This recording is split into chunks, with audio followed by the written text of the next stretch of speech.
What's up, guys? Welcome back to the channel. So we're taking a look at Starfield here on the Steam Deck, and this is one I've actually been really excited for, and I'm excited that it launches and runs on the Steam Deck.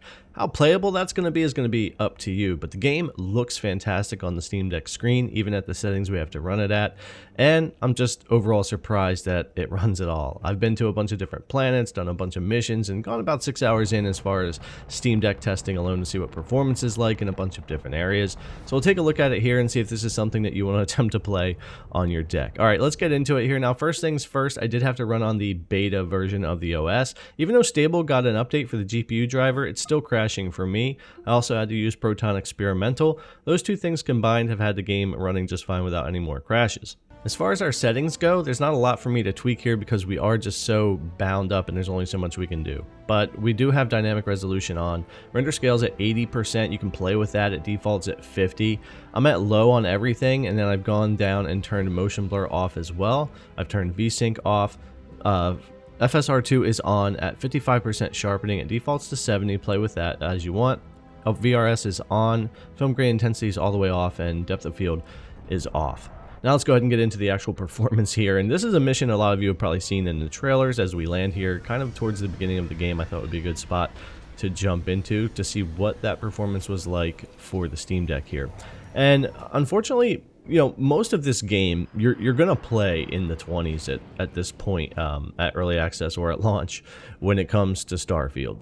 How playable this game is, I'll completely leave up to you guys. In the video, I'm more going to talk about the performance. I know people that'll play games at 18 FPS, and I know people that won't play games under 60. It is what it is. Now, when it comes to views, you can actually do two different third-person views here along with first-person. That will affect your FPS just a little bit depending on where you're at in the game. I've had it affect FPS up to 3 FPS difference, being higher in first-person and lower in third. This is something that's fairly typical anyway, but you decide how you want to play the game. I'm going to mix and match between third and first depending on what I'm doing, but just note that there could be a few FPS difference when you're doing that. Most of this video will be in the first-person view. Now, of course, in different areas like inside buildings and stations and ships and things like that, typically you can get more FPS like in the higher 30s or 40s without too much trouble depending on what's going on. And that's kind of to be expected, right? Most games are that way when you're not rendering as much outside with view distance and weather and lighting's different and that type of thing. So inside, no problem with that. I will say overall for the entire game, whether you're in the 20s or 30s or 40s, even though we're very CPU limited and just resource limited altogether, frame times don't spike often, stutters don't really happen, and even at horrible FPS, the game actually feels pretty smooth, surprisingly. Now, when we come outside here, we're going to dip and lose about 20 FPS because we are outside doing combat right here. I was curious how this area would perform, and again, this is what you should expect when playing Starfield here on the Steam Deck. A lot of 20s, depending on what you're doing. Areas will dip into the teens at times, but because there aren't any major frame time spikes or issues or stutters that I've run into in my 6 hours yet, at least during most gameplay, it does stay what you might call playable because it's not completely destroying your experience where you can't play at all. But a lot of people will not prefer to play this way, but it does run and function. I did land on a few different planets and did a few different missions, and for the most part, my experience was fairly consistent when it came to that idea of being in the 20s a lot of the time, with occasionally being able to get into the 30s. Even on like a barren planet here, where I guess we've basically just destroyed Earth and turned it into a desert planet, it is 30 FPS, even with just me, my ship, and my crewmate here. But again, this looks fantastic for being at the lowest settings that we're at, especially on the Steam Deck screen. I'm still pretty blown away at just how decent the game looks on here.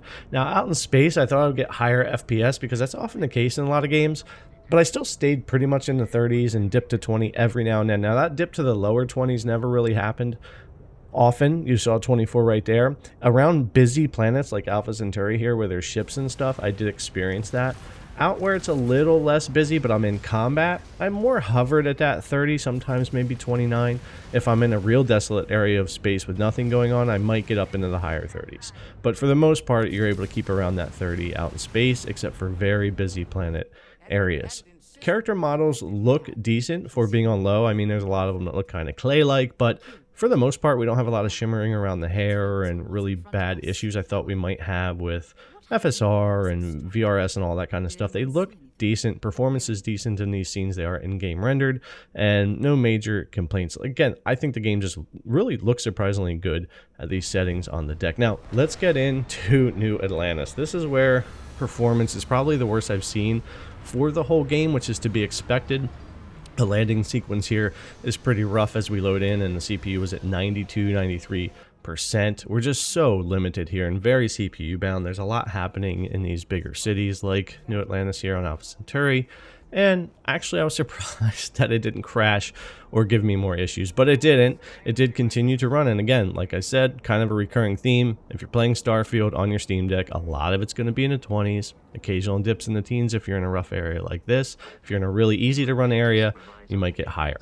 Now, another area of New Atlantis here where there's weather effects happening right now and rain took a big hit again. We were down in the teens a lot here, 15 FPS, 16 FPS. This is just what happens. I ran these areas a few times just to see if after they loaded in it was the same, and it was. This is just pretty much the performance. And again, I'm not here to say what is or isn't playable. I know people that will play through an entire game this way with no problem.